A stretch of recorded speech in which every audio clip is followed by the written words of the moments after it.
ಅದಕ್ಕೆ ನಾತಿಮಾನಿತ ಅಂತ ಎಚ್ಚರ ಕೊಟ್ರು. ಕ್ಷಮಾತು ಕ್ರೋಧಾಭಾವೇನ ಸಹಾಪಕರ್ತುಂ ಕರ್ತು ಅನಪಕೃತಿ.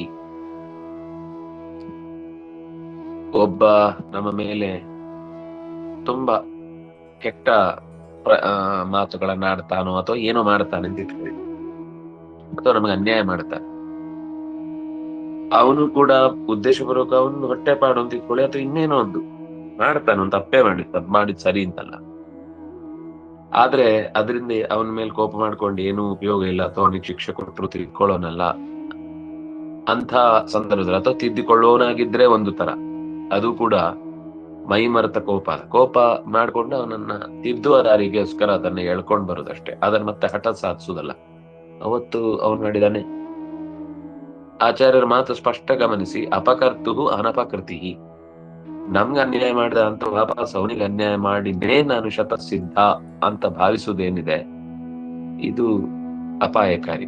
ಅಂದ್ರೆ ಇದು ಇಲ್ಲಿ ಯಾವ್ದೋ ಒಬ್ಬನಿಗೆ ಅವನಿಗೆ ಮಾಡಿದ್ದು ಅಂತ ನಾವು ಅನ್ಕೊಳ್ಬಹುದು, ಆದ್ರೆ ಅದು ತುಂಬಾ ಕೊನೆಗೆ ದೊಡ್ಡ ಪ್ರಮಾಣದಲ್ಲಿ ಮನಸ್ಸನ್ನ ತುಂಬಾ ರೇಜಿಗೆ ಹುಟ್ಟುವಂತೆ ಮಾಡುತ್ತೆ.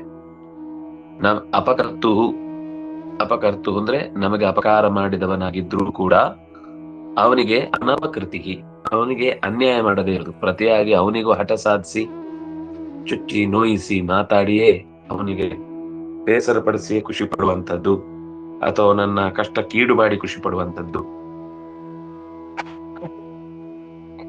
ಇದು ಬೇರೆಗಲ್ಲ. ಅಂದ್ರೆ ಅದು ಹಿಂಸೆ. ಇನ್ನೊಬ್ಬರಿಗೆ ಕಾರಣ ಇಲ್ಲದೆ ಹಿಂಸೆ ಮಾಡುದು ಅದು ಒಂದು ತರ. ಇದು ಕಾರಣ ಇದೆ, ಅವನು ಇವನಿಗೆ ತೊಂದರೆ ಮಾಡಿದಾನೆ, ಆದ್ರೆ ಅವನ್ ತೊಂದರೆ ಮಾಡಿದಾನೆ ಅನ್ನೋದಕ್ಕೋಸ್ಕರ ವಾಪಸ್ಸು ಮಾಡುವಂತಾದ್ರ ಬುದ್ಧಿ ಏನಿದೆ, ಇದು ಅಪಾಯಕಾರಿ. ಅದಕ್ಕೆ ಆಚಾರ್ಯ ಹೇಳಿದ್ರು ಅದು ಬಿಡ್ಬೇಕು. ಅನಾಪಕೃತಿ ಯಾವತ್ತು ಅಂತ ಪ್ರತಿ ಅಪಕಾರವನ್ನ ಮಾಡ್ಲಿಕ್ಕೆ ಹೋಗ್ಬಾರ್ದು. ಕ್ರೋಧಾಭಾವೇನ. ಇದು ಕೆಲವರಿಗೆ ಏನಂದ್ರೆ ಅಪಕಾರ ಮಾಡ್ಲಿಕ್ಕೆ ಶಕ್ತಿ ಇಲ್ಲ, ಅದ್ರ ಕೋಪ ಸಿಕ್ಕಾಟ ಒಳಗಿಂದಲೇ ಮನಸ್ಸಿನಲ್ಲಿ ಹಿಂಸೆ ಪಡ್ತಾ ಇರ್ತಾರೆ. ಅವ್ರನ್ನ ನೋಡಿದ್ರೆ ಸಿಟ್ಟು ಮಾಡ್ಕೋತಾರೆ, ಅವ್ರಿಗೆ ಏನ್ ಮಾಡ್ಲಿಕ್ಕೆ ಆಗಲ್ಲ.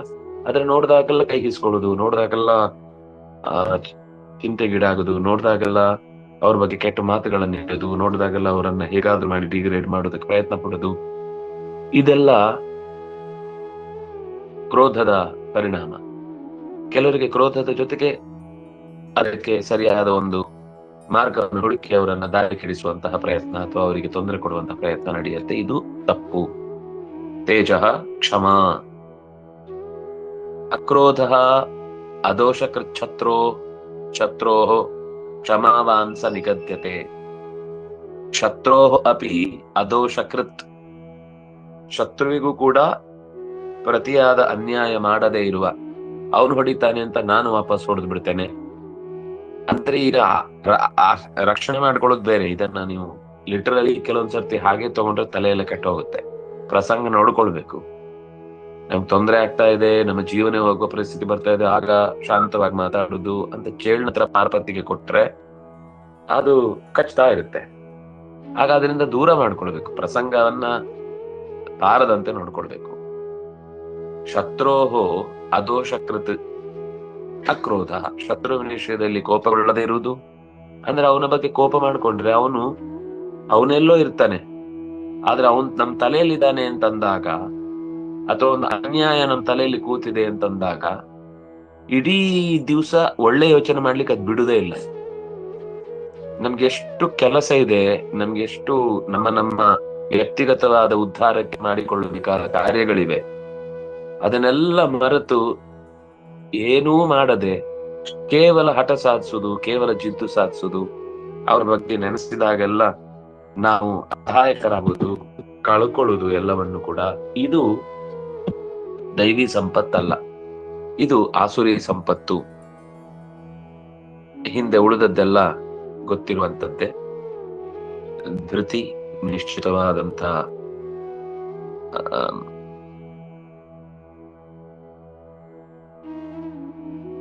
ನಿರ್ಧಾರದ ಬಗ್ಗೆ ಅಲ್ಲಾಡದೆ ಇರುವಂತದ್ದು ಅಂತ. ಹೀಗೆ ಅನೇಕ ಮಾತುಗಳು ನಮಗೆ ಬೇರೆ ಬೇರೆ ಪ್ರಸಂಗದಲ್ಲಿ ಬಂದು ಹೋಗಿದೆ.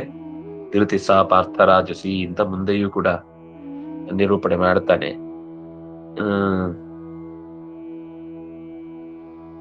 ಶೌಚ ಕ್ಲೆನ್ಲಿನೆಸ್, ಅದ್ರೋಹ, ಮಾತು ಕೊಟ್ಟು ತಪ್ಪಿಸದೇ ಇರುವುದು, ಅಥವಾ ಅವನು ನಂಬಿದವನನ್ನ ಕತ್ತು ಕುಯ್ಯುವುದು ದ್ರೋಹ, ಅದು ಮಾಡದೇ ಇರುವುದು ಅದ್ರೋಹ. ಅತಿಮಾನಿತ ಹೇಳಿದೆ, ಅದು ಕೂಡ ಬಿಡಬೇಕಾದ ಗುಣ. ನಾತಿಮಾನಿತ ಭವಂತಿ ಸಂಪದಂ ದೈವೀ, ಇದನ್ನ ದೈವಿ ಸಂಪತ್ತು ಅಂತ ಕರೀತಾರೆ. ಅಭಿಜಾತಸ್ಯ ಭಾರತ ಅಂದ್ರೆ ಇದು ಒಬ್ಬ ಸಜ್ಜನನ ಲಕ್ಷಣ. ನೀವು ದುರ್ಜನರಲ್ಲಿ ಇದನ್ನು ಹುಡುಕಿ ಅಯ್ಯೋ ಅವ್ರ ಹತ್ರ ಇಲ್ಲ ಅಂತ ವ್ಯಥೆ ಪಡೋದಕ್ಕೆ ಅರ್ಥ ಇಲ್ಲ. ಇದಿದ್ದ ತಕ್ಷಣನೂ ದುರ್ಜನ ಆಗ್ಬೇಕು ಅಂತಿಲ್ಲ. ಒಂದೊಂದ್ಸತಿ ಒಬ್ಬೊಬ್ಬರಲ್ಲಿ ಒಂದೊಂದು ವೀಕ್ನೆಸ್ ಇರುತ್ತೆ, ಆದ್ರೆ ಅದನ್ನ ಬಿಡ್ಲಿಕ್ಕೆ ಪ್ರಯತ್ನ ಪಡುದಿಲ್ಲ. ಮತ್ತೆ ಮತ್ತೆ ಅಂತದ್ದೇ ಅನ್ಯಾಯಗಳನ್ನ ಮಾಡ್ತಾ ಹೋಗ್ತಾರೆ. ಅಂತಾಗ ಸ್ವಲ್ಪ ಅಂತವ್ರ ಜೊತೆ ವ್ಯವಹಾರ ಕಮ್ಮಿ ಮಾಡೋದು ಒಳ್ಳೇದು. ಎಲ್ಲದಕ್ಕೂ ಜಿದ್ದು ಸಾಧಿಸ್ತಾರೆ, ಇನ್ನೊಬ್ಬರ ಬಗ್ಗೆ ಕುಯುಕ್ತಿಗಳನ್ನೇ ಮಾಡ್ತಿರ್ತಾರೆ, ಅವರ ಬೆಳವಣಿಗೆಯನ್ನು ಇಷ್ಟಪಡುದಿಲ್ಲ, ದೈವರ ಬಗ್ಗೆ ಮಾತೇ ಆಡುದಿಲ್ಲ, ಯಾವಾಗ್ಲೂ ಚಾಡಿಕೋರರಾಗಿ ಇನ್ನೊಬ್ಬರ ಗಾಸಿಪುಗಳನ್ನೇ ಮಾತಾಡ್ತಿರ್ತಾರೆ. ಹೌದಾ, ಅಲ್ಲ ನಂಗೇನ್ ಗೊತ್ತಿಲ್ಲ ಅದಕ್ಕೆ ಕೇಳ್ದೆ ಅಂತ ಶುರು ಮಾಡಿ ಮಾಡಿ ಮಾಡಿ ಇಡೀ ಊರೆಲ್ಲ ಮುಗಿಸಿ ಆಮೇಲೆ ಊರವ್ರ ಸುದ್ದಿ ನಮ್ಗೆ ಯಾಕೆ ಅಂತ ಈ ಸೊಪ್ಪು ಹಾಕೋರಿದಾರಲ್ಲ, ಇವರು ಬಹಳ ಅಪಾಯಕಾರಿ. ಬಹಳ ಎಚ್ಚರಿಕೆಯಿಂದ ಇರಬೇಕು ಅನ್ನೋದನ್ನ ನಮಗೆ ದೈವಿ ಸಂಪತ್ತಿನ ಹಿನ್ನೆಲೆಯಲ್ಲಿ ಎಚ್ಚರಿಕೆ ಕೊಟ್ಟ. ಬಿಡಬೇಕಾದ್ಯಾವುದು, ಇಲ್ಲಿ ತನಕ ಹಿಡಿಬೇಕಾದ್ರ ಬಗ್ಗೆ ಹೇಳಿದ್ರು. ದರ್ಪೋ ಡಂಬೋ ಡಂಭ, ಅದನ್ನ ದಂಭ ಅಂತ ಎಲ್ಲ ಕಡೆ ಹೇಳ್ತಾರೆ. ಸಂಸ್ಕೃತದಲ್ಲಿ ಅದು ಶಬ್ದ ಮೂಲದಲ್ಲಿ ಡಂಭೋ ದರ್ಪೋಭಿಮಾನಶ್ಚ ಕ್ರೋಧ ಪಾರುಷ್ಯಮೇವ ಚ ಅಜ್ಞಾನಂ ಚಾಭಿಜಾತಸ್ಯ ಪಾರ್ಥ ಸಂಪದಮಾಸುರೀಂ. ಡಂಬ, ದರ್ಪ, ಅಭಿಮಾನ, ಇದು 7. ನಾನು ಹಿಂದಿನ 6 ಅಂತ ಹೇಳಿದೆ. ಅಜ್ಞಾನ ಒಂದು ಮಹಾ ಅದು ಆಸುರಿ ಸಂಪತ್ತದು. ಡಂಭ, ನಾನೇನು ಅದನ್ನ ನಾನು ಅಭಿವ್ಯಕ್ತಿ ಮಾಡ್ಲಿಕ್ಕೆ ಬಿಡುದೇ ಇಲ್ಲ. ನಾನು ಬೇರೆಯಾಗಿ ನನ್ನನ್ನು ನಾನು ಗೊತ್ತಿಲ್ಲ ಅಂತ ಇದ್ರು ಕೂಡ, ಅಂದ್ರೆ ಎಲ್ಲರ ಹತ್ರ ನಾವು ನಮ್ಮನ್ನು ಗೊತ್ತಿಲ್ಲ ಅಂತ ತೋರಿಸ್ಕೊಳ್ಬೇಕು. ಯಾರ ಹತ್ರ ತೋರಿಸ್ಕೊಳ್ಬೇಕು, ಯಾರ ಹತ್ರ ನಮ್ಮ ಈಗೋವನ್ನು ಬಿಡ್ಬೇಕು, ಅವ್ರ ಹತ್ರನು ನಾನು ತುಂಬಾ ತಿಳ್ಕೊಂಡವನು, ನಾನು ತುಂಬಾ ಒಳ್ಳೆ ಕೆಲಸ ಮಾಡುವನು, ನಾನ್ ತುಂಬಾ ಕೊಟ್ಟವನು, ನಾನ್ ತುಂಬಾ ದಾನಶಾಲ ಶೂರ ಅಂತ ಎಲ್ಲರ ಹತ್ರ ನನ್ನ ಅಸ್ತಿತ್ವವನ್ನ, ಅಂದ್ರೆ 2 ತರ ಇದೆ ಅದರಲ್ಲಿ. ಒಂದು ಇರುದನ್ನೇ ತೋರಿಸುದು, ಸ್ವಲ್ಪ ಹೆಚ್ಚು ಮಾಡೋದು. ಇನ್ನು ಮಾಡೇ ಇರುದಿಲ್ಲ, ಅದನ್ನ ಅಧಿಕವಾಗಿ ಅಭಿವ್ಯಕ್ತಿ ಬರುದು. 2 ಅಂದ್ರೆ ಒಬ್ಬ ಚೂರು ಒಳ್ಳೆಯವ, ಒಬ್ಬ ಪರಮ ಕೆಟ್ಟವ. ಈಗ 2 ತರದ್ದು. ಅದು ಈ ಡಂಬ ಕೊನೆಗೆ ಆ ಡಂಬಕ್ಕೆ ಬದಲಾಗತ್ತೆ ಅನ್ನೋದ್ರಿಂದ ಡಂಬವೇ ಬೇಡ ಅನ್ನೋದನ್ನ ಹೇಳಲಿಕ್ಕೆ ಹೊರಟದ್ದು. ಅದು ಡಂಬ ಚೂರ್ ಶುರುವಾಗುದು ಒಳ್ಳೆಯದ್ರಿಂದಲೇ. ಗೊತ್ತಾಗ್ಬೇಕ್ರಿ ಎಲ್ರಿಗಿಲ್ಲ ಅಂದ್ರೆ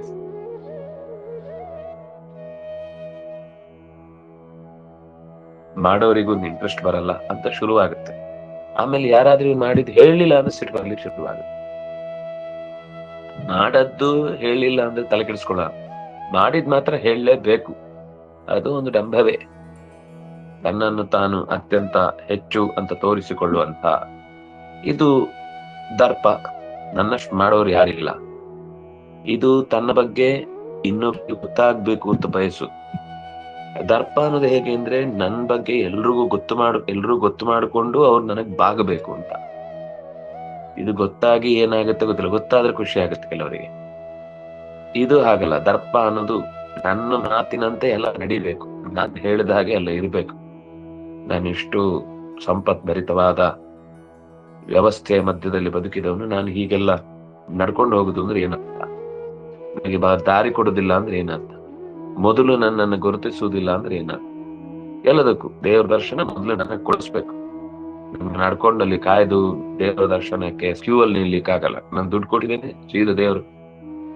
ಇವನಿಗೋಸ್ಕರ ದೇವ್ರಿದ್ದಾರೋ, ದೇವರಿಗೋಸ್ಕರ ಇವನಿದ್ದಾನೋ ಗೊತ್ತಾಗಲ್ಲ. ಅಂದ್ರೆ ಆ ರೀತಿ ದರ್ಪ. ಇನ್ನೊಂದು ಅಭಿಮಾನ. ಸಿಕ್ಕಾಪಟ್ಟೆ ನಾವು ಏನ್ ಗೊತ್ತಾ, ನಾವು ಆ ಮನೆತನದವರು, ನಾವು ಹೀಗೆ ಎಲ್ರಿಗೂ ಇದೆ. ಕೇವಲ ಅದು ಯಾವುದೋ ಒಂದು ವರ್ಗಕ್ಕೆ ಸೀಮಿತ ಅಲ್ಲ. ಪ್ರತಿಯೊಬ್ಬರಿಗೂ ಅವರ ಮತ ಅಥವಾ ಅವರ ವರ್ಗ ಅಥವಾ ಅವರ ಲಿಂಗ ಶ್ರೇಷ್ಠ ಅನ್ನುವ ಭಾವನೆ ಇದ್ದೇ ಇರುತ್ತೆ. ಅದು ಅಭಿಮಾನ. ಅದು ಮಠದ ದೃಷ್ಟಿಯಿಂದ ಇರಬಹುದು, ಮತದ ದೃಷ್ಟಿಯಿಂದ ಇರಬಹುದು, ವರ್ಗದ ದೃಷ್ಟಿಯಿಂದ ಇರಬಹುದು. ಕುಲದ ದೃಷ್ಟಿಯಿಂದ ಇರಬಹುದು, ದೇಶದ ದೃಷ್ಟಿಯಿಂದ, ಭಾಷೆಯ ದೃಷ್ಟಿಯಿಂದ. ಅಂದ್ರೆ ನಮ್ಗೆ ಇಂಗ್ಲಿಷ್ ಬರುತ್ತೆ, ನಾನು ಎಲ್ಲರಿಗಿಂತ ಮಿಗಿಲು ಅನ್ನುವ ದುರಭಿಮಾನ. ಅಂದ್ರೆ ಸಂಸ್ಕೃತ ಬರುತ್ತೆ, ಸಿ ಏನ್ ಕಸ, ಕನ್ನಡನ ಛೀ, ಕನ್ನಡ ಎಲ್ಲಾರ ಮಾತಾಡ್ತಾರ ಅನ್ನೋ ತರದ ಆಟಿಟ್ಯೂಡ್ಗಳು ಸಿಕ್ಕಾಪಟ್ಟೆ ಎಲ್ಲೆಲ್ಲಿ ಕೊಬ್ಬು ಬೆಳೆದಿರುತ್ತೆ ಅಂತ ಗೊತ್ತಾಗುದಿಲ್ಲ. ಅಷ್ಟು ಅಭಿಮಾನ, ದುರಭಿಮಾನ ತೋರಿಸ್ತಿರ್ತಾರೆ. ಅದು ಆಸುರಿ ಸಂಪತ್ತಿನ ಪ್ರಭಾವ. ಅಂದ್ರೆ ಕಣ್ಣೆತ್ತಿಯು ನೋಡದ ಹಾಗೆ ನಾವು ಪದಾರ್ಥಗಳನ್ನೆಲ್ಲ ಬೇಕಾಬಿಟ್ಟು ಬಳಸ್ತೇವೆ, ಎಲ್ಲಿ ಬೇಕಾದ್ರೆ ಎಸಿತೇವೆ. ನೀರು ಮುಂದಿನವರಿಗಿಲ್ಲ ಅಂದ್ರೆ ಹಾಳಾಗೋಗ್ಲಿ, ಪರಿಸರ ಅದು ಹಾಳಾಗತ್ತೆ. ಒಂದ್ ಒಳ್ಳೆ ಕೆಲಸ ಮಾಡುವಾಗ ಇಂಥದ್ದಾಗತ್ತೆ, ಅದ್ರ ಯೋಚನೆ ಮಾಡ್ಬೇಕಲ್ಲ. ಆಗತ್ತೆ, ಹೌದು. ಆದ್ರೆ ನಮ್ಮ ಮನೆಯ ಗಿಡಗಳು, ನಾವು ನೆಟ್ಟದ್ದನ್ನು ಯಾರು ಕಿತ್ತರೆ ನಮ್ಗೆ ಎಷ್ಟು ಬೇಸರ ಆಗತ್ತೆ. ಹಾಗೆ ಪ್ರಕೃತಿ ತನ್ನ ಬುಡದಲ್ಲಿ 4 ಬೆಳೆದ ಗಿಡಗಳಿಗೆ ಆಶ್ರಯ ನೀಡಬೇಕು ಅಂತ ಜಾಗ ನೀಡಿದಲ್ಲಿ ನಾವು ಒಣ ಮಹೋತ್ಸವ ಮಾಡ್ತಾ ಹೋದ್ರೆ ಹೆಂಗ್ ಮಾಡುದು? ಒಣ ಮಹೋತ್ಸವ ಅಂದ್ರೆ ಗಿಡ ನೆಡುದು, ಹೋದ ವರ್ಷದ ಜಾಗದಲ್ಲಿ ಮತ್ತೆ ಅದರ ಕೊಳೆತ ಗೊಬ್ಬರದ ಮೇಲೆ ಮತ್ತೊಂದು ನೆಡುದು. ಅಂದ್ರೆ ಈ ರೀತಿ ನಾವು ತುಂಬಾ ದೊಡ್ಡ ಸಂಸ್ಥೆಯಿಂದ 2 ಲಕ್ಷ ಮರ ನೆಟ್ಟಿದ್ದೀವಿ. ಸರಿಯಪ್ಪ, ನೆಟ್ಟಿದ್ದೀವಿ. ಎಷ್ಟು ಮರಗಳು ಜೀವಂತ ಇವೆ? ಅದು ನಾವು ನೆಡೋದು ಮಾತ್ರ ನಮ್ ಕೆಲಸ. ಅದೇ ನನಗೆ ಸಿಕ್ಕಾಬಟ್ಟೆ. ನಾವು ನೆಟ್ಟ ಮರದಿಂದಲೇ ಜಗತ್ತು ಉಳಿದಿದೆ ಅಂತ. ಪಾಪ ಸಾಲು ಮರದ ತಿಮ್ಮಕ್ಕ 60,000 70,000 ಮರ ನೆಟ್ಟರು, ಒಂದ್ ದಿವಸ ನಾನು ಅಷ್ಟು ನೆಟ್ಟಿದ್ದೇನೆ ಅಂತ ಹೇಳಿಲ್ಲ. ಮತ್ತೆ ಅಷ್ಟನ್ನು ಬೆಳೆಸಿ ಉಳಿಸಿರೋಳು. ಇನ್ನು ಅದು ಲೆಕ್ಕಕ್ಕಿರೋದು. ಲೆಕ್ಕಕ್ಕಿಲ್ಲದೆ ಅವ್ರ ಪಾಡಿಗೆ ಅವ್ರು ಮಾಡಿದ ಕೆಲಸಗಳು ಬೇರೆ. ಇದು ಯಾರ್ಯಾರೋ ಸಹಕಾರ ಕೊಡ್ಬೇಕು ಅಂತ ಬಂದಾಗ ಅವ್ರ ಲೆಕ್ಕದಿಂದ ಗೊತ್ತಾಗುವಂತದ್ದು. ಕ್ರೋಧ ಬೇರೆ ಎಷ್ಟೇ ಬೆಳೆದ್ರು ಕೂಡ ಅನ್ನ ತಿನ್ಲಿಕ್ಕೆ ನಾವು ಮಣ್ಣಿನ ಹತ್ರನೇ ಬರಬೇಕು. ಯಾವ ತಂತ್ರಜ್ಞಾನಗಳಾಗ್ಲಿ ಅದು ತಪ್ಪು ಅಂತ ನಾನು ಹೇಳ್ತಾ ಇಲ್ಲ, ಮತ್ತೆ ಅಪವಾದ ಕೊಡ್ಬೇಡಿ. ಏನಾದ್ರೂ ಮಣ್ಣಿಗೆ ಗೌರವ ಕೊಡದೆ ಉಳಿದ ಎಷ್ಟನ್ನು ಕೂಡ ನಾವು ಹೋರಾಟ ಮಾಡಿದ್ರು ಕೂಡ ಅದು ಅಭಿಮಾನ ನಾಳೆ ಅಲ್ಲ ನಾಳಿದ್ದಿಗೆ ಮಣ್ಣು ಮುಗ್ಸತ್ತೆ. ಅದರಿಂದ ನಮಗೆ ಎಲ್ಲದರ ಬಗ್ಗೆನೂ ಗೌರವ ಬೇಕು. ಯಾವ್ದು ಕಳ್ಕೊಳ್ತಾ ಇದೀವಿ ಅದ್ರ ಬಗ್ಗೆ ಎಚ್ಚರಬೇಕು, ಯಾವ್ದು ಪಡ್ಕೊಳ್ತಾ ಇದೀವಿ ಅದ್ರ ಬಗ್ಗೆನೂ ಸರಿಯಾದ ತಿಳುವಳಿಕೆ ಇರಬೇಕು. ಎರಡೂ ಇರುವುದು ಅನ್ನೋದು ಕೂಡ ಒಂದು ಅಗತ್ಯ. ಅದು ತಪ್ಪಿ ಹೋಯ್ತು ಅಂದ್ರೆ ಅದು ಆಸುರಿ ಸಂಪತ್ತಾಗಿ ನೋಡಿ. ಅದನ್ನ ಆಸುರಿ ಸಂಪತ್ತು ಅಂತ ಸೇರಿಸುವಾಗ ಅಭಿಮಾನ ಸೇರಿಸ್ತಾ ಇದ್ದಾರೆ ಅಂದ್ರೆ ಅದು ಎಷ್ಟು ದೊಡ್ಡ ಮಟ್ಟಕ್ಕೂ ನಮ್ಮನ್ನ ಅಪಾಯಕ್ಕೆ ತಳ್ಳಬಹುದಾದದ್ದು. ಎಂಥ ಸ್ಥಿತಿಯಲ್ಲೂ ಕೂಡ ಮನುಷ್ಯನನ್ನ ಪ್ರಜ್ಞಾಹೀನನನ್ನಾಗಿಸುವಂತಹದ್ದು ಅನ್ನೋದು ಎಷ್ಟು ಚೆನ್ನಾಗಿ ನಿರೂಪಣೆ ಮಾಡಿದ್ದಾರೆ. ಕ್ರೋಧ ಇದು ಹಾಗೇನೆ ಕೈ ಮೀರಿ ಹೋಗುತ್ತೆ. ನಾವ್ ಏನ್ ಮಾಡ್ತಾ ಇದ್ದೀವಿ, ಯಾರಿಗ್ ಬೈತಾ ಇದ್ದೀವಿ, ಏನು ವಸ್ತು ಎಸಿತಾ ಇದ್ವಿ, ಯಾರ ಹತ್ರ ಜಗಳ ಕಾಯ್ತಾ ಇದ್ವಿ, ಯಾವ ವ್ಯವಹಾರವನ್ನ ನಾವು ಕೈ ಚೆಲ್ತಾ ಇದ್ವಿ, ಯಾರ ವಿರುದ್ಧ ನಾವು ನಿಂತಿದ್ದೀವಿ, ಒಟ್ಟು ತಲೆಗೆ ಹೊಳಿಯೋದಾಗ ಮಾಡ್ಬಿಡುತ್ತೆ. ಮಂಕಾಗ್ಬಿಡುತ್ತೆ ತಲೆ. ಕೋಪ ಮಾತ್ರ ಮೈ ನಡುಗುವ ಹಾಗೆ ದಡಬಡ ಅಂತ ನುಗ್ಗಿ ಅವನನ್ನೇ ನಾಶ ಮಾಡುತ್ತಾ ಇರುತ್ತೆ. ಕ್ರೋಧ ಪಾರುಷ್ಯ.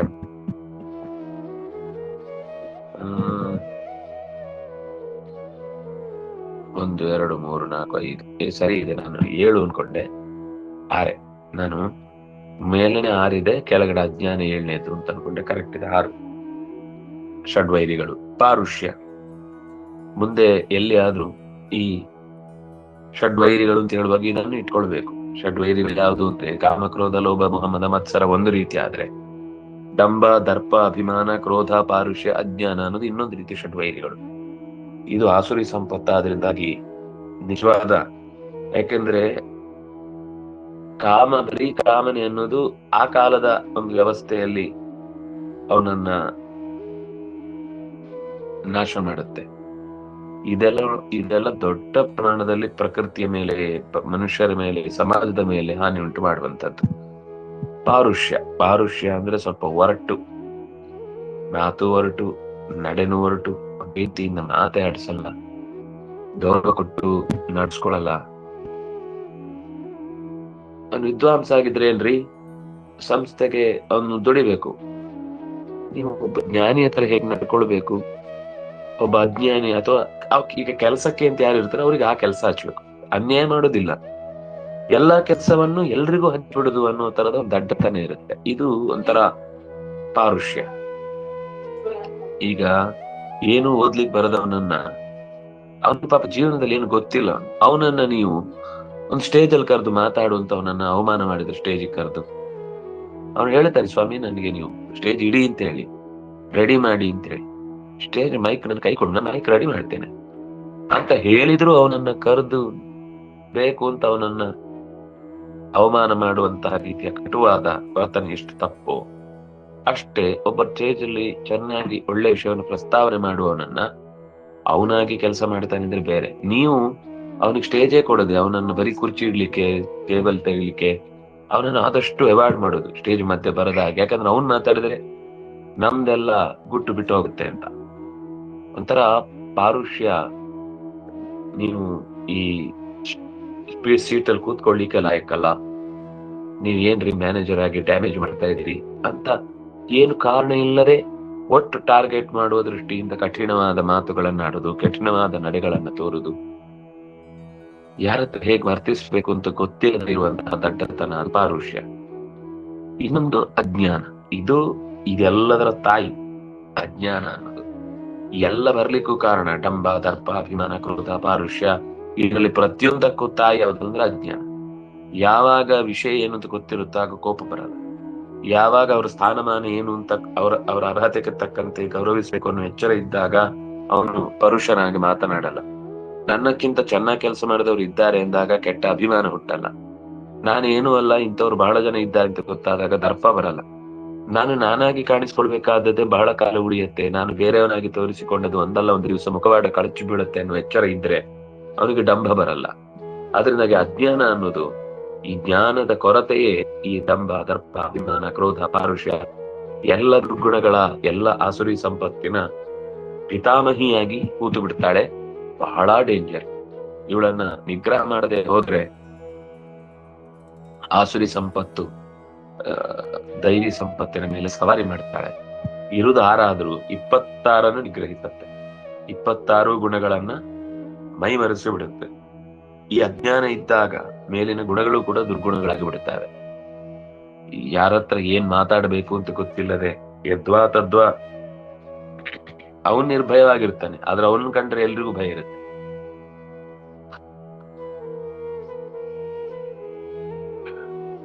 ತಾನು ಬಹಳ ನಿರ್ಮಲ, ನನ್ನ ಮನಸ್ಸು ಬಹಳ ಸ್ವಚ್ಛ ಅಂತ ತೋರ್ಪಡಿಸ್ತಿರ್ತಾನೆ. ಅದ್ರ ಒಳಗಿನಿಂದ ಕೆಟ್ಟ ಮಾತು ಒಂದಾಡಲ್ಲ.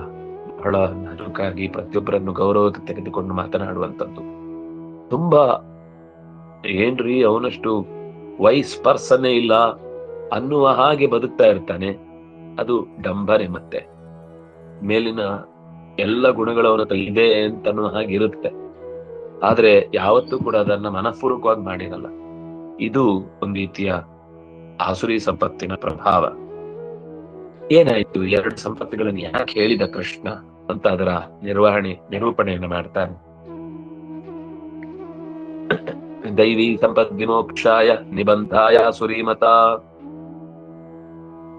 ಮಾ ಶುಚ ಸಂಪದಂ ದೈವೀಂ ಅಭಿಜಾತಸ್ಯ ಭಾರತ. ಅಭಿಜಾತಸ್ಯ ಅಂತಂದ್ರೆ ಒಬ್ಬ ಅಭಿಜಾತೋಸಿ. ಅಭಿಜಾತ ಅಂತಂದ್ರೆ ಒಳ್ಳೆಯ ಹಿನ್ನೆಲೆಯಿಂದ, ಅಂದ್ರೆ ಒಳ್ಳೆಯ ಗುರುಗಳು, ಒಳ್ಳೆಯ ತಂದೆ, ಒಳ್ಳೆಯ ತಾಯಿ, ಒಳ್ಳೆಯ ಬಂಧು, ಒಳ್ಳೆಯ ಮಿತ್ರ, ಒಳ್ಳೆಯ ಗುರು, ಒಳ್ಳೆಯ ದೇವರು. ಅಂದ್ರೆ ದೇವರು ಒಳ್ಳೆಯವರು ಅಂದ್ರೆ ದೇವರ ಅನುಗ್ರಹ ಎಲ್ಲ ಸಿಕ್ಕಿದೆ ಅಂತ ಹೇಳಿದ್ರೆ ಅವನ ಅಭಿಜಾತ. ಅಂದ್ರೆ ಹುಟ್ಟುತ್ತಲೇ ಬಂದಿರುವಂತದ್ದು ಅಂತ ಒಳ್ಳೇದು ಕೂಡ. ಎರಡೂ ಇದೆ. ಅಭಿಜಾತ ಅಂದ್ರೆ ಹುಟ್ಟುತ್ತಲೇ ಬಂದ ಒಳ್ಳೆತನ, ಹುಟ್ಟುತ್ತಲೇ ಬಂದ ಕೆಟ್ಟತನ. ನೀನು ದೈವೀಂ ಸಂಪದಂ ಅಭಿಜಾತೋಸಿ. ದೈವಿ ಸಂಪತ್ತು ವಿಮೋಕ್ಷಾಯ, ಆಸುರಿ ಸಂಪತ್ತು ನಿಬಂಧಾಯ. ನಿಬಂಧಾಯ ಅಂದ್ರೆ ನಿತರಾಂ ಬಂಧನಾಯ. ಅದು ಸಿಕ್ಕಾಕೊಂಡ್ರೆ ಮತ್ತೆ ವಾಪಸ್ ಬದುಕ್ಲಿಕ್ಕೆ ಬಿಡಲ್ಲ. ನಿಬಂಧಾಯ ಆಸುರಿ ಮತ. ಮಾ ಶುಚಃ ಸಂಪದಂ ದೈವೀಂ. ನೀನು ದುಃಖ ಪಡಬೇಡ, ನೀನು ದೈವೀಂ ಸಂಪದಂ ಅಭಿಜಾತೋಸಿ. ನೀನು ದೈವಿ ಕೃಷ್ಣನಿಗೆ ಭರವಸೆ ಕೊಡುವ ಮಾತು. ನೀನ್ ಇದ್ರ ಬಗ್ಗೆ ಚಿಂತೆ ಮಾಡಬೇಡ. ನೀನು ದೈವಿ ಸಂಪತ್ತಿನ ಪ್ರಭಾವದಿಂದಲೇನೆ ಬಂದಿರುವಂತದ್ದಾದ್ರಿಂದ ತಲೆ ಕೆಡಿಸ್ಕೊಳ್ಬೇಡ. ದೈವೀಂ ಸಂಪದಂ ಅಭಿಜಾತ ಪ್ರತಿಜಾತ. ನೀನು ದೈವಿ ಸಂಪತ್ತಿಗಾಗಿ ಇದ್ದಿ, ದೈವಿ ಸಂಪತ್ತಿನ ದೆಸೆಯಿಂದ ಇದ್ದಿ, ದೈವಿ ಸಂಪತ್ತಿನಲ್ಲೇ ಇದ್ದಿ. ಅದರಿಂದಾಗಿ ಚಿಂತಿಸ್ಬೇಡ ಅಂತ ದೇವರು ಧೈರ್ಯ ತುಂಬ್ತಾನೆ. ಮುಂದೆ ಆ ಸಂಪತ್ತಿನ ಪರಿಣಾಮ ಏನಿರುತ್ತೆ ಅಂದ್ರೆ, ಮುಖ್ಯವಾಗಿ ದೈವ ಆಸುರ ಅಂತ ಸಂಪತ್ತಿನ ಹಿನ್ನೆಲೆಯಲ್ಲಿ ಅವ್ರು ಏನ್ ಮಾಡ್ತಾರೆ, ಅವರ ದೈವಿ ಸಂಪತ್ತಿನಲ್ಲಿ ಇದ್ದವ್ರು ಹೇಗಿರ್ತಾರೆ, ಆಸುರಿ ಸಂಪತ್ತಿನಲ್ಲಿ ಇದ್ದವ್ರು ಹೇಗಿರ್ತಾರೆ, ಇದು ಬಹುಶಃ ನಾವು ತುಂಬಾ ಗಮನ ಇಟ್ಟು ಅಂದ್ರೆ ಮುಂದಿನ ಒಂದು 8 ಶ್ಲೋಕ, ಇದರಲ್ಲಿ ಎಲ್ಲಾ ಶ್ಲೋಕನೂ ವಿಶಿಷ್ಟವೇ, ಈ ಭಾಗಗಳು ಅತ್ಯಂತ ಗಮನಿಸಬೇಕಾದದ್ದು ಅಂತ ನಾವು ಅನುಸಂಧಾನ ಮಾಡೋಣ. ಶ್ರೀ ಹರಿಪ್ರಿಯತಾಂ ಶ್ರೀ ಕೃಷ್ಣ ಅರ್ಪಣಮಸ್ತು.